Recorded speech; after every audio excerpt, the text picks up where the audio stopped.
Hello అండి. ఓం శ్రీమాత్రే నమః.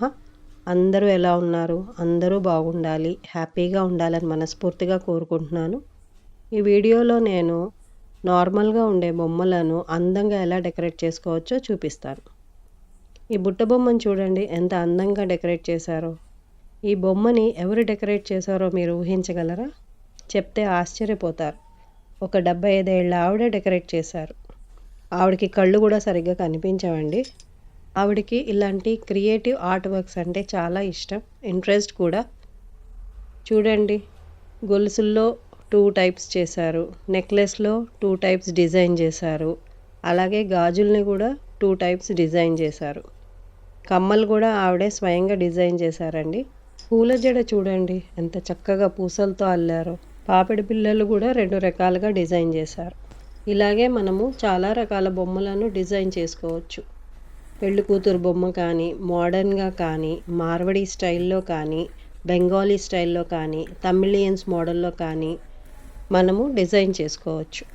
ఈ బొమ్మని చూస్తుంటే చాలా ఈజీగా డెకరేట్ చేసుకోవచ్చు.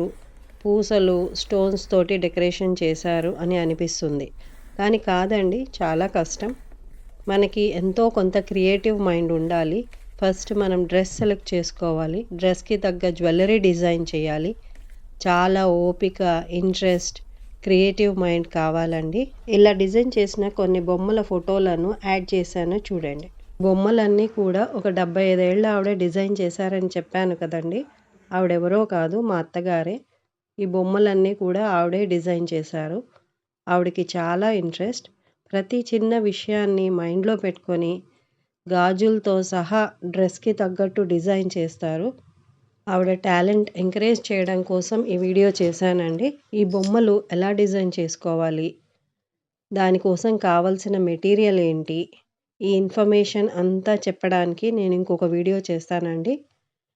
ఎవరికైనా ఏమైనా డౌట్స్ ఉంటే నాకు కమెంట్స్లో షేర్ చేయండి. తప్పకుండా మీ డౌట్స్ క్లియర్ చేస్తాను. ఈ వీడియో నచ్చినట్టయితే లైక్ చేయండి, షేర్ చేయండి, సబ్స్క్రైబ్ చేసుకోండి. Thank you all. Thank you universe. Bye bye.